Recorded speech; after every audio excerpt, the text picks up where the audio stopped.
अय झाला असेल तर मायक्रो एनकॅप्सुलेशन चालू करा. मायक्रो एनकॅप्सुलेशन नेक्स्ट टॉपिक घ्या. Micro encapsulation. मायक्रो एनकॅप्सुलेशन यामध्ये कॅप्सूल म्हणजे काय माहिती तुम्हाला? कॅप्सूल म्हणजे काय रे? शेल आहे. एनकॅप्सुलेट करणे म्हणजे काय रे?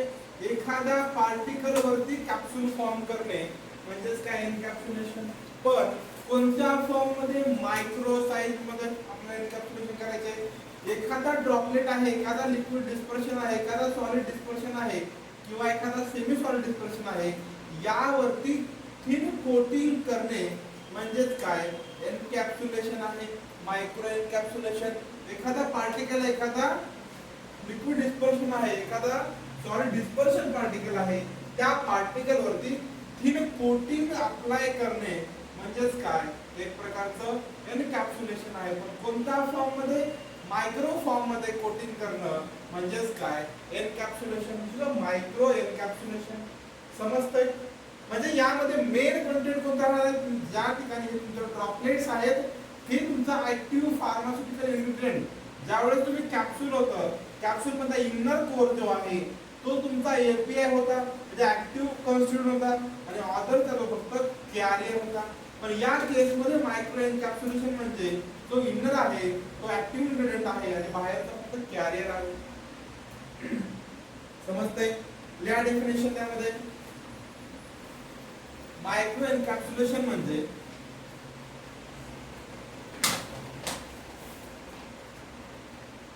Thin coating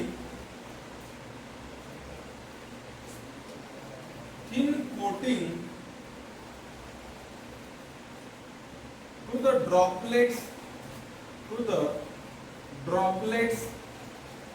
thin coating to the droplets of liquids or thin coating to the droplets of liquid and dispersion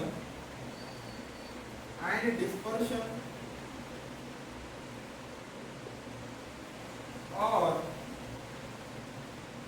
two small particles of solid म्हणजेच काय एनकॅप्सुलेशन आहे.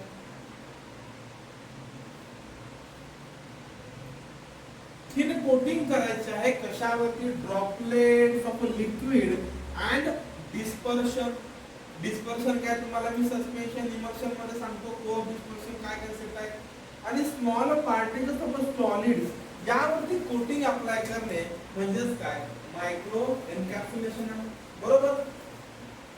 तर हे अप्रॉक्सिमेट पार्टिकल साइज किती पाहिजे याच्यामध्ये मायक्रो एनकॅप्सुलेशन करण्यासाठी? Approx particle size about 1 to 5000 micrometer एवढी त्याची अप्रॉक्स काय पाहिजे? पार्टिकल साइज पाहिजे. ओके, 1 to 5000 मायक्रोमीटर ची अप्रॉक्स त्याची पार्टिकल साइज पाहिजे. क्वेश्चन इम्पॉर्टंट आहे. Approx particle size for micro encapsulation 1 to 5000 micrometer किंवा मायक्रोमॉन्स म्हणू शकतो त्याला आपण. ठीक आहे, एनकॅप्सुलेशन केले, मायक्रो एनकॅप्सुलेशन केले, तर व्हॉट आर द ऍप्लिकेशन्स काय काय असतील जेणेकरून आपल्याला त्याचे फायदे होतील. कशासाठी करतोय आपण मायक्रो एनकॅप्सुलेशन? कोणत्या गोष्टीसाठी करतोय? ठीक आहे, या ठिकाणी काय म्हणले? कोटिंग म्हणलेलं आहे. कोटिंगचे काय काय त्याचे ऍप्लिकेशन्स आहेत ते पण आपण यामध्ये लिहू शकतो. कोटिंग कशासाठी करतोय बेसिकली आपण? ठीक आहे, ते तर नॉर्मल गोष्ट आहे. हा, बेसिकली मेन कॅरेक्टर काय कोटिंगचा? Sustain release activity, control release activity साठी. अदर काय काय असतील रे? ते म्हटल्यासारखं टेस्ट मास्क करण्यासाठी पण कोटिंग करतो आपण. अजून काय काय ऍप्लिकेशन असतील जेणेकरून आपण त्याला हे करू एनकॅप्सुलेट करू. एनकॅप्सुलेशनचे ऍप्लिकेशन लिहा. ऍप्लिकेशन मध्ये काय काय ऍप्लिकेशन्स आहेत मायक्रो एनकॅप्सुलेशनचे? Applications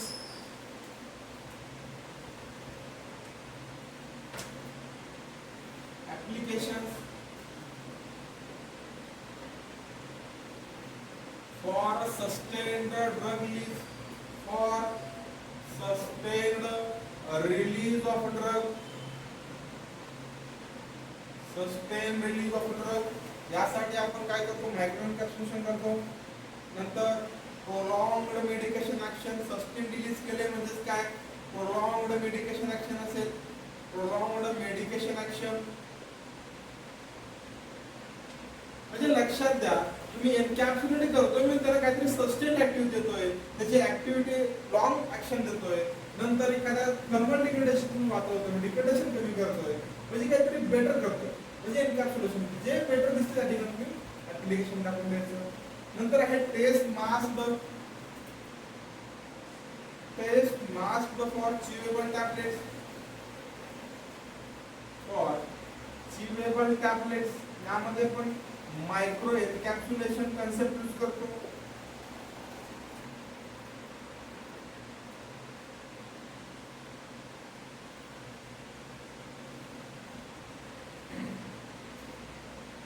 done for powders and suspension,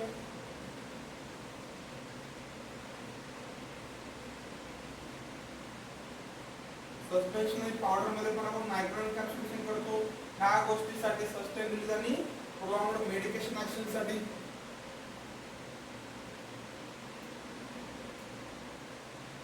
समजा काही एखादे केमिकल इनकम्पॅटिबल इन्ग्रेडियंट्स आहेत, केमिकली इनकम्पॅटिबल इन्ग्रेडियंट्सच्या कोटिंग साठी आपण करतो केमिकल इनकम्पॅटिबल इन्ग्रेडियंट्स, ज्याचं एन्कॅप्सुलेशन करतो. केमिकली इनकम्पॅटिबल कुठं इनकम्पॅटिबल ड्रग्स असतात, बेसिकली इन चिवेबल टॅबलेट्स. चिवेबल टॅबलेट मध्ये आपण दिलेलं आहे टेस्ट मास्क करण्यासाठी आणि केमिकली इनकम्पॅटिबल ड्रग्सला इन्ग्रेडियंट्सला मास्क करण्यासाठी किंवा त्याला कोटिंग करण्यासाठी आपण काय करतो, एन्कॅप्सुलेशन टेक्निक यूज करतो.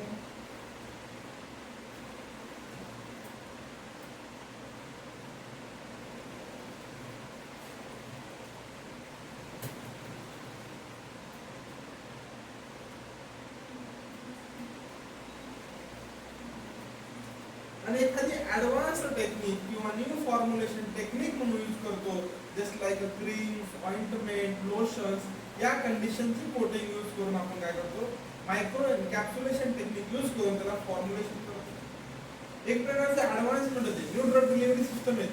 त्यामध्ये मेन इथला मोटोस काय तुमचा, सस्टेन रिलीज ऍक्टिव्हिटी आहे, मेडिकेशन आहे, प्रोलॉंग्ड मेडिकेशन, यावरनं बाकी सगळ्या गोष्टी आहेत.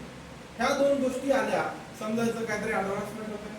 नॉर्मल तुम्ही फॉर्म्युलेशन बनवतोय क्रीमचं, डायरेक्ट गेमला टाकून दिलं सस्पेन्शन मध्ये, समजा त्याला मायक्रो एन्कॅप्सुलेट केलं तर त्याचा इफेक्ट चांगला वाटतोय, सस्टेन रिलीज ऍक्टिव्हिटी शो करते.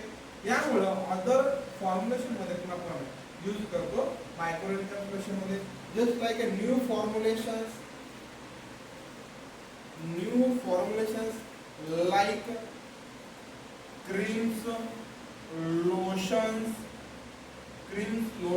suspensions,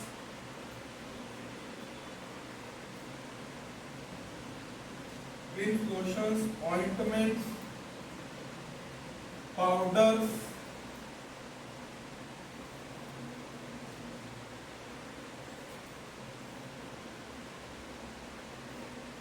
dressing plasters, suppositories.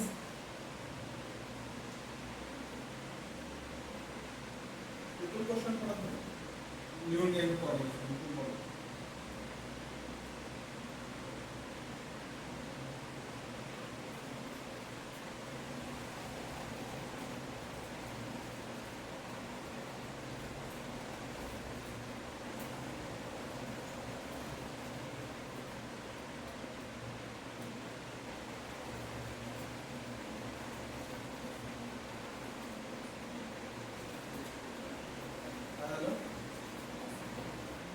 Dressing plasters, suppositories.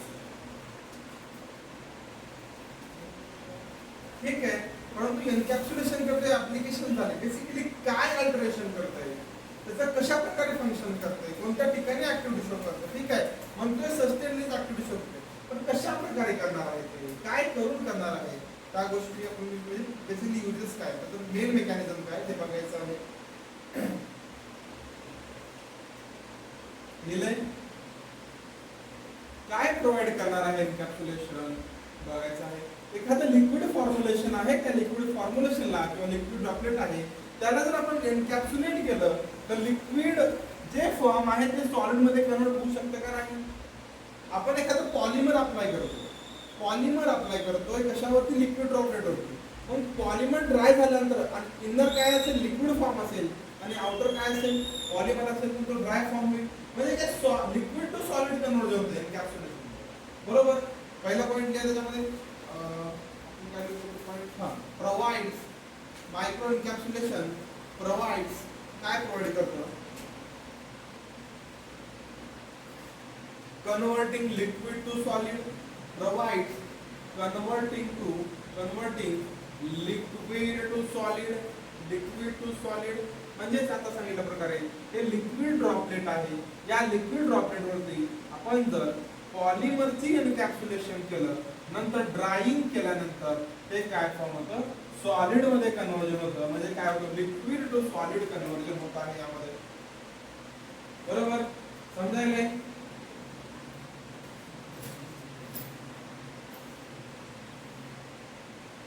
समजलं नाही.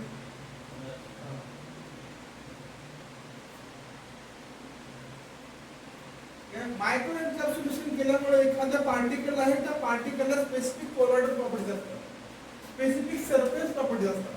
पण एखाद्याला कोटिंग केली त्यावरती मायक्रो एन्कॅप्सुलेशन केलं तर त्यामुळे सरफेस प्रॉपर्टी चेंज होतात, त्याचे अल्टरेशन ऑफ सरफेस प्रॉपर्टी होतं. समजतंय काय म्हणतो, समजलं नाही काही, समजलं नाही.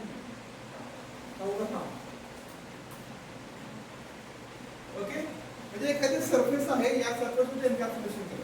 एन्कॅप्सुलेट करण्यासाठी काय असतं, प्रॉपर्टीची वेगळी सरफेस प्रॉपर्टीज आहे. पण आफ्टर एन्कॅप्सुलेशन त्याच्या प्रॉपर्टीज म्हणजे अल्टरेशन ऑफ कोलॉइडल आणि surface properties of some powders and liquids. या नेक्स्ट पॉइंट,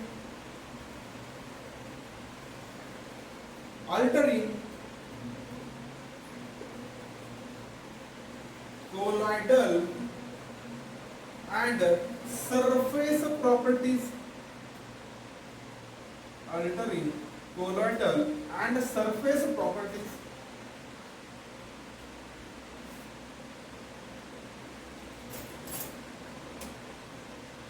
ठीक आहे.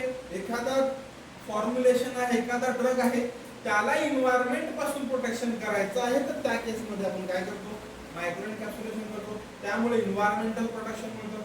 बरोबर. हे next point, providing environmental protection, providing environmental protection.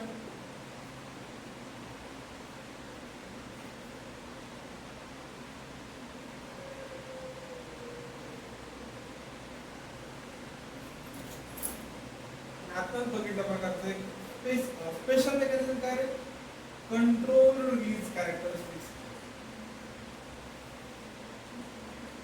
Controlled release characteristics, controlled release characteristics. म्हणजे बेसिकली काय काय करतं, converting liquid to solid encapsulation मुळे कोलॉइडल सरफेस प्रॉपर्टी चेंज करतं. नंतर प्रोव्हाइडिंग एन्व्हायरमेंटल प्रोटेक्शन देतं. कोटिंग केल्यावर थिन कोटिंग होणार कशावरती, लिक्विड ड्रॉपलेट्स किंवा सॉलिड ड्रॉपलेट्स वरती, सॉलिड्स वरती, पावडर्स वरती. ओके. नंतर आहे कंट्रोल रिलीज कॅरेक्टरिस्टिक्स. कारण की कोटिंग केल्यामुळे त्याची वेगळी मेकॅनिझम ऍक्शन करते, कंट्रोल ऍक्शन द्यायला लागतो, स्लो रिलीज ऑफ ड्रग. समजायला. जे काय तुम्ही कोटिंग करणार आहात त्या कोटिंग मटेरियल कसं पाहिजे, तर तुमच्या जे इंटरनल आहे, आता समजा एक प्रकारचा ड्रॉपलेट आहे, तुमचा लिक्विड ड्रॉपलेट आहे, यावर तुम्ही जे काही कोटिंग मटेरियल अप्लाय करणार आहेत ते कसं पाहिजे, स्टिकी पाहिजे, नॉन स्टिकी पाहिजे, कोहेजिव्ह पाहिजे, नॉन कोहेजिव्ह पाहिजे. बरं ना. कोहेजिव्ह इंटरॅक्शन मिळाले, कोहेजिव्ह म्हणजे एक प्रकारचा बॉन्ड, अशा प्रकारे कोहेजिव्ह बॉन्ड असतो, चांगला बंध. नॉन कोहेजिव्ह मध्ये रिपेल करतो एकमेकाला. समजा जर हे एक पार्टिकल आहे, या पार्टिकल वरती जर प्रॉपरली तुमचा कोहेजिव्ह बॉन्ड नसेल कोटिंग मटेरियलचा, तर ते कसं प्रॉपरली कोटिंग होईल का, रिपेल करेल. म्हणून काय, कोटिंग मटेरियल आणि तुमचं काय ड्रॉपलेट आहे त्याच्यामध्ये काय पाहिजे, प्रॉपरली कोहेजिव्ह इंटरॅक्शन पाहिजे. लिहा नेक्स्ट पॉइंट त्यामध्ये. हे झालं. नेक्स्ट पॉइंट नोट म्हणून लिहा. नेक्स्ट पॉइंट नोट म्हणून लिहा.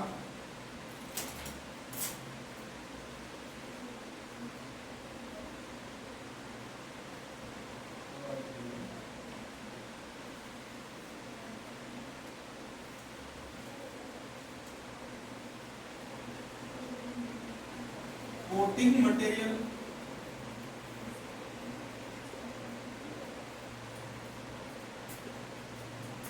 have a cohesive interaction with the core material. core material सोबत cohesive interaction होईल. पण ठीक आहे, कोटिंग मटेरियल म्हणून काय फॉर्म होईल रे? कोटिंग मटेरियल जर आपण अप्लाय केलं तर काय फॉर्म होईल? आपण सोल्युशन करतोय, कोटिंग करतोय. कोटिंग केल्यानंतर काय बनतं?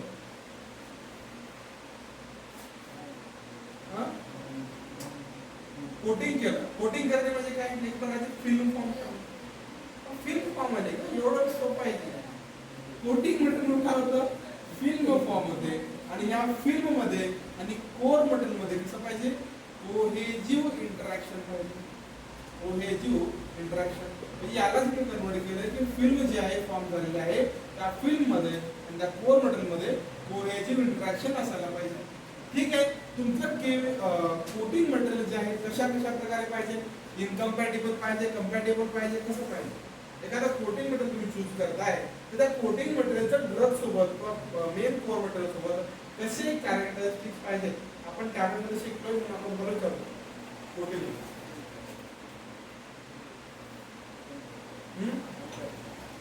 Compatible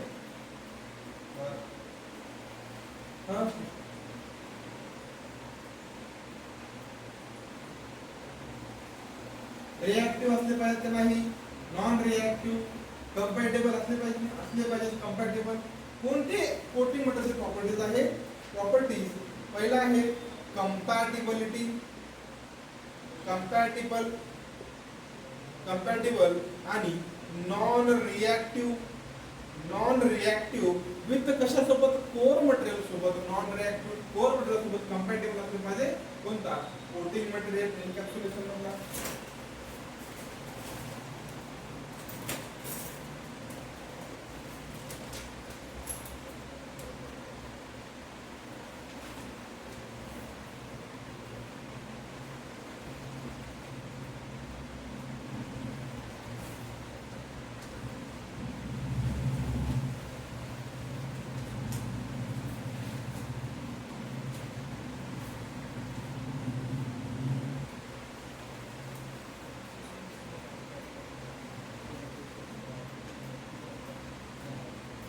compatible, non reactive. अजून कोणत्या येतील रे कोटिंग मटेरियलच्या प्रॉपर्टीज?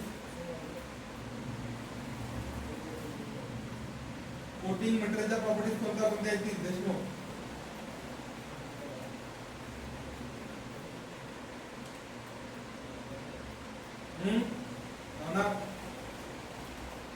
एखादी फिल्म फॉर्म झाले, फिल्मचे आपण काय टेक्निकची चेक करतो रे? एखादी फिल्म आहे, त्या फिल्मची स्ट्रेंथ चेक करतो का? फ्लेक्झिबिलिटी चेक करतो का? नाही. फ्लेक्झिबल पेटर आहे तर आपण त्याला कोटिंग मटेरियल म्हणून यूज करतो. नाही फ्लेक्झिबल तर इझिली काय होतं? त्याचे तुकडे पडतात. फ्लेक्झिबल असते तुकडे पडत नाहीत, प्रॉपर ऍक्शन शो करते. म्हणून फ्लेक्झिबिलिटी चेक केली पाहिजे, स्ट्रेंथ चेक केली पाहिजे. कशातली पाहिजे? फ्लेक्झिबिलिटी चेक केली पाहिजे. फ्लेक्झिबिलिटी नंतर स्ट्रेंथ आणि एक आहे आपलं मेन म्हणजे cohesiveness. Cohesiveness of a coating material already दिलेला आहे. कोहेजिव्ह इंटरॅक्शन प्रॉपर्टीज मध्ये compatible, non reactive, flexibility, strength आणि कोहेजिव्हनेस.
झालं लिहून.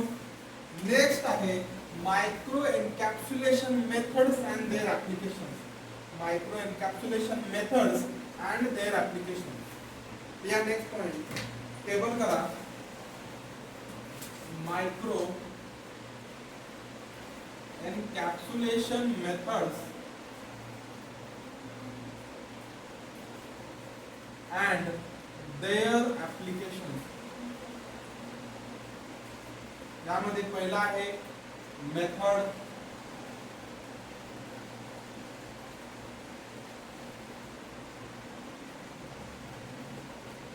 ऍप्लिकेशन आणि particle size and particle size and particle size. त्याला इम्पॉर्टंट करा, क्वेश्चन येऊ शकतो. and particle size. पहिली आहे एअर सस्पेन्शन. एअर सस्पेन्शनला दुसरं नाव काय आहे क्षीरसागर? एअर सस्पेन्शनला दुसरं नाव काय आहे? टॅबलेट कुठे कुठे बघितले मला क्वेश्चन विचारले तिकडे. एअर सस्पेन्शन आपण खालून काय करतो, त्याला कोटिंग मटेरियल सप्लाय करतो, एअर थ्रू सस्पेन्शन होतं. काय असेल तर मग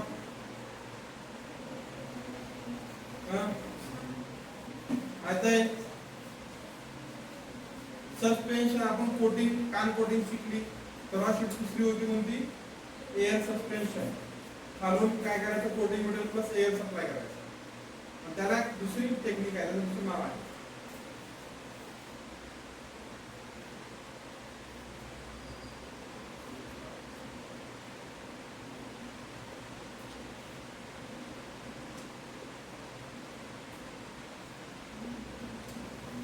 वॉस्टर प्रोसेस.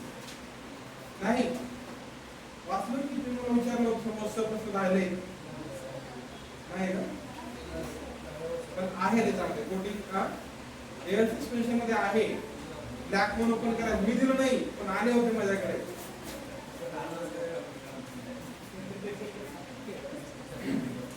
ऍप्लिकेशन त्यासाठी बेसिकली सॉलिड्स मध्ये काय केलं जातं, एअर सस्पेन्शन यूज केलं जातं सॉलिड्स मध्ये. पार्टिकल साइज किती आहे? 35. हे सगळी पार्टिकल साइज मायक्रोमीटर मध्ये येते. 35 to 5000 micrometre. 35 to 5000 micrometre.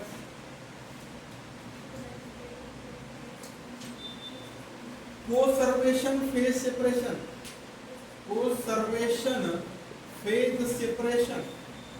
Coacervation phase separation यामध्ये हे सॉलिड्स अँड लिक्विड साठी पण केलं जातं. सॉलिड अँड लिक्विड साठी केलं जातं.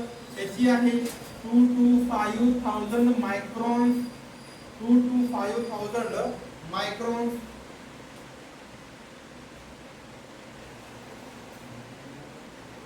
नंतर आहे multi orifice centrifugation.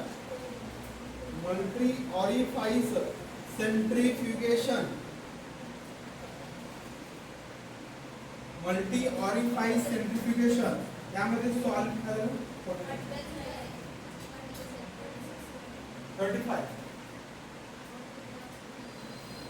35 to 5000 multi orifice centrifugation both solids and liquid साठी कोटिंग करतो. यामध्ये त्याची आहे 1 to 5000 micrometre.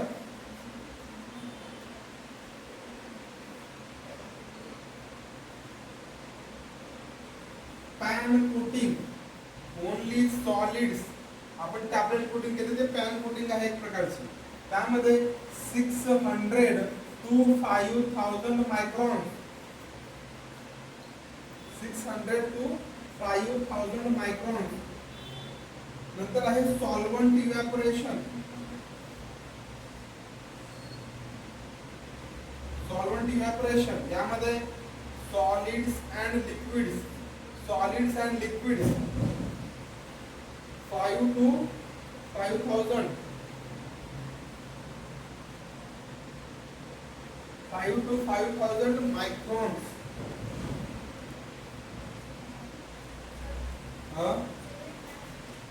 Coacervation phase separation, coacervation phase separation,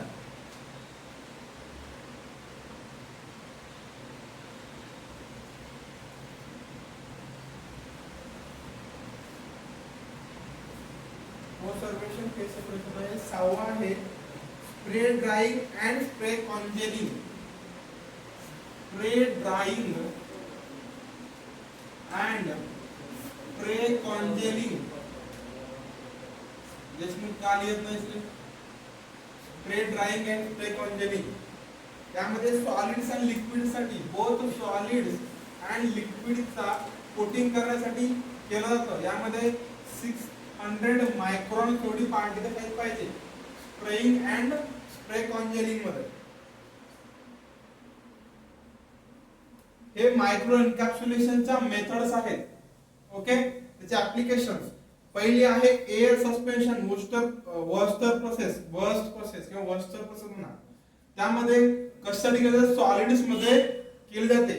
बघितलेले आपण कोटिंग इक्विपमेंट मध्ये, कोटिंग मध्ये जे काही प्रोसेस केले आहे ते आहे एअर सस्पेन्शन. लिहा.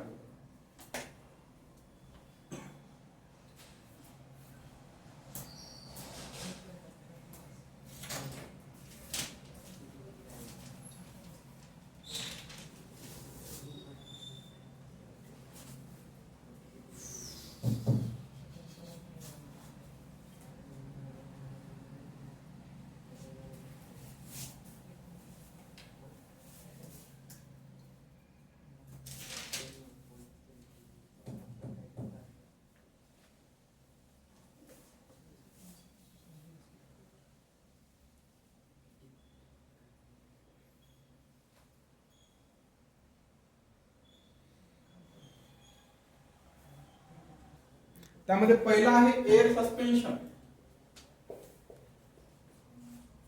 Air suspension also non as Wurster process. Wurster process यामध्ये लिहा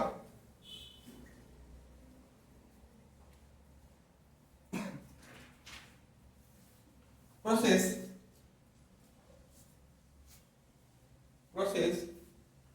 consisting of the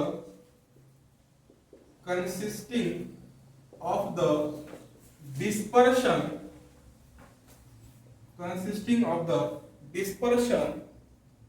of solid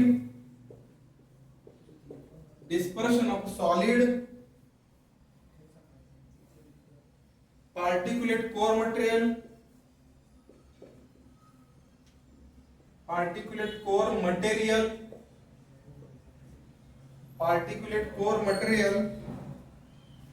in supporting to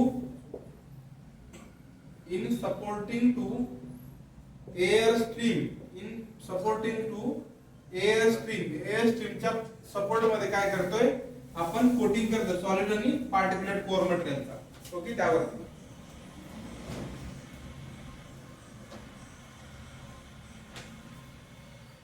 coating must form cohesive layer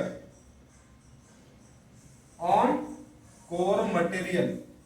यामध्ये तुम्हाला इम्पॉर्टंट आहे एअर सस्पेन्शन मध्ये त्या वर्स्टर प्रोसेस आहे, बस एवढंच, आणि एअर स्ट्रीम.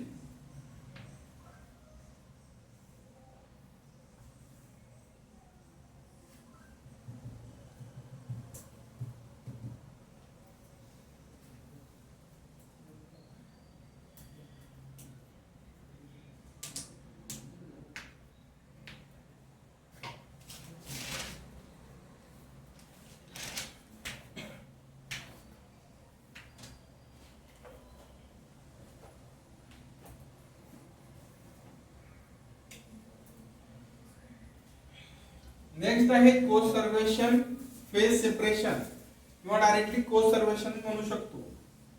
कोसर्वेशन फेज सेपरेशन हे तुम्हाला डिस्पर्शनचा पॉइंट आहे. डिस्पर्शन मध्ये बेसिकली येणार आहे तिथं कोसर्वेशन फेज सेपरेशन. यामध्ये काय होतं, एक होमोजिनियस सोल्युशन आहे. होमोजिनियस सोल्युशन हे टू लेयर मध्ये किंवा टू ह्याच्यामध्ये स्प्लिट्स होतो. splits into two liquid phases. Homogeneous solution splits into two phases. Two phases मध्ये स्प्लिट होतो. एखादा होमोजेनियस सोल्युशन म्हणजे मिक्स सोल्युशन जे की एकजीव आहे ते स्प्लिट्स होतं. ओके, म्हणजे कसं होईल तर splitting polymer rich droplets plus dilute solution यामध्ये पॉलिमर रिच ड्रॉपलेट्स आणि डायल्यूट सोल्युशन असेल. यामध्ये पॉलिमर रिच डायल्यूट ड्रॉपलेट म्हणजे काय कोसर्वेट असतात. कोसर्वेट आणि हा काय असतो डायल्यूट सोल्युशन हा फेज असतो. हे कोसर्वेट असतात आणि हे फेज. कोसर्वेट कशामध्ये फेज मध्ये डायल्यूट होतात म्हणजे मिक्स होतात आणि होमोजेनियस सोल्युशन फॉर्म होतात. समजतंय? Polymer rich droplet plus dilute solution यामध्ये पॉलिमर रिच ड्रॉपलेट जे आहेत ते कोसर्वेट आहेत आणि डायल्यूट सोल्युशन जे आहे ते फेज आहे. त्यामध्ये काय होतं ड्रॉपलेट्स डिझॉल्व होतात. ओके,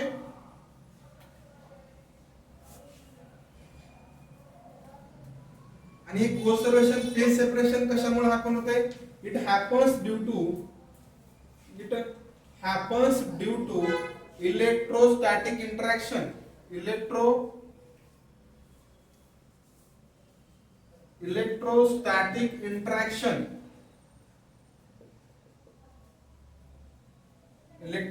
इंटरॅक्शन होतं.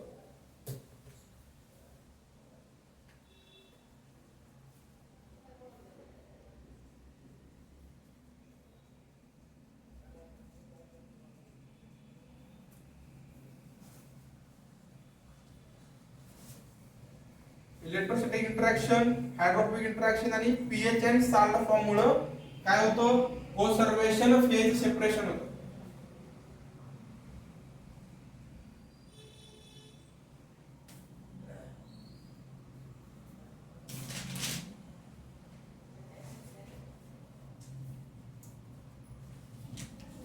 शरद कसं काय निघाल?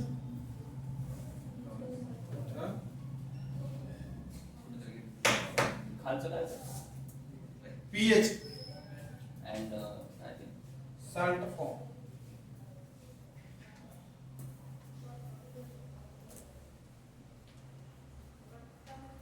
नेक्स्ट आहे पॅन कोटिंग. पॅन कोटिंग सांगायची गरज नाही, तुम्हाला माहिती आहे पॅन कोटिंग काय असतं, कशा प्रकारे केलं जातं. कॅबिनेट कोटिंग मध्ये बघितलेलं आहे. मेन पार्ट आहे तुम्हाला क्वेश्चन विचारा स्प्रे ड्रायिंग आणि स्प्रे कॉन्जेलिंग. लिहिलं सगळ्यांनी?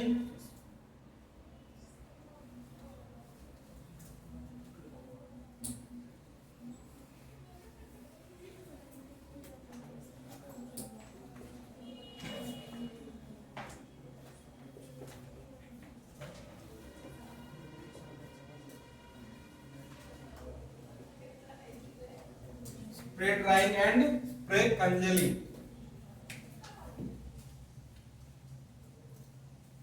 स्प्रे ड्राइंग मध्ये लिहा liquid solution which is a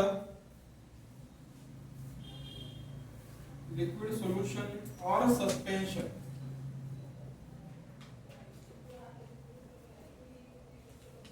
dry quickly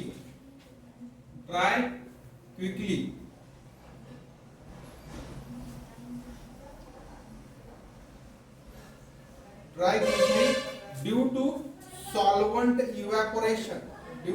solvent evaporation and forms solid powder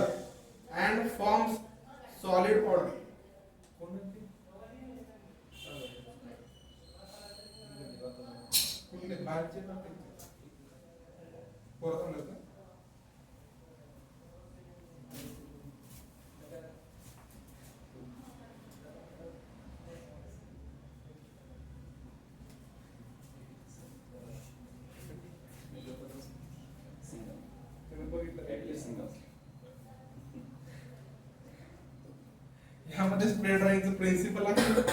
principal कोणतं असेल रे यामध्ये? कशावरती बेसिकली काय होते, कशावरती वर्क केलं spray drying?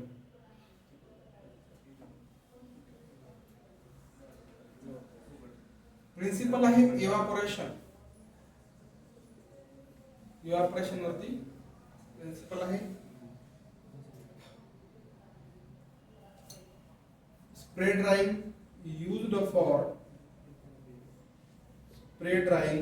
used for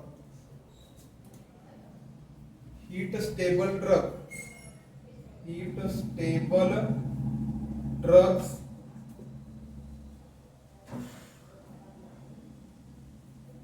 milk powders antibiotics milk powders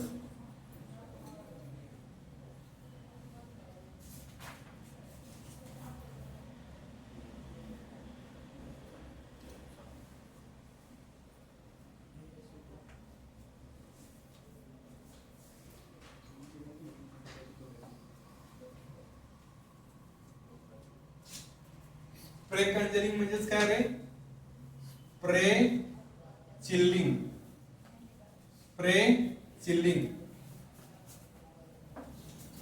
spray Conjuring म्हणजेच काय स्प्रे चिल्लिंग कसला अंदाज आला पाऊस येते काय वाटायला लागली गरमी पण म्हणायची हा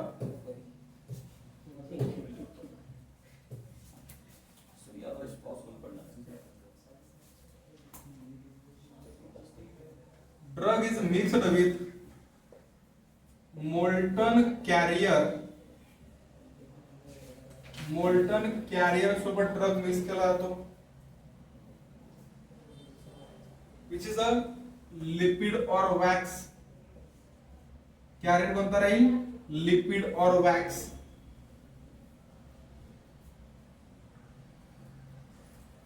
sprayed into cool air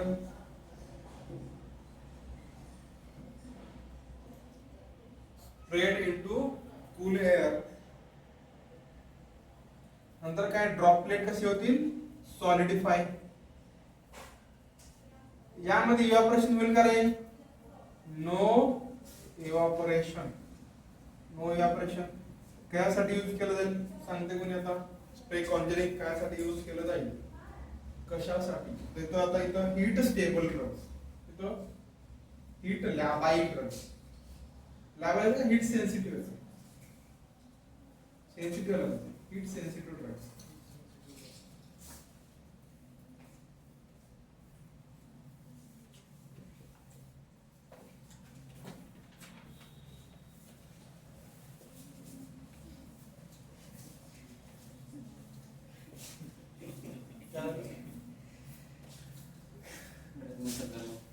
AC लावा लागतो लाईट ना एसी कुठून जाणार आहे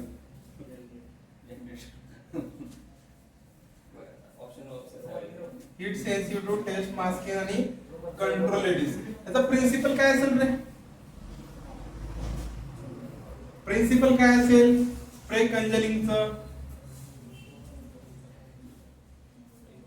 स्प्रे कंजरिंगचं प्रिन्सिपल काय असेल शिकवलं इथं इव्हॅपोरेशन आहे तिकडे काय असेल नो इव्हॅपोरेशन कोण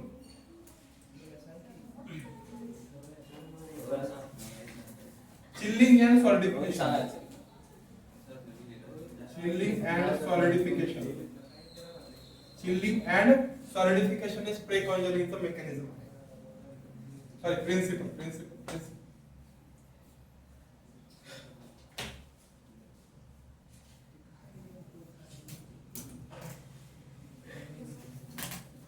बस करायचं थोडं पॉइंट उरलाय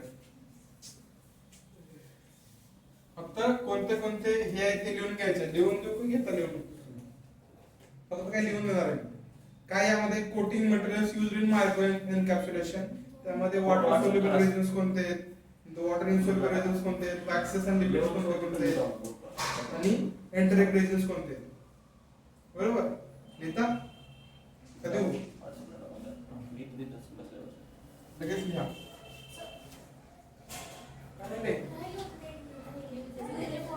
कुठले आहे obviously taste masking control release principally chilling and solidification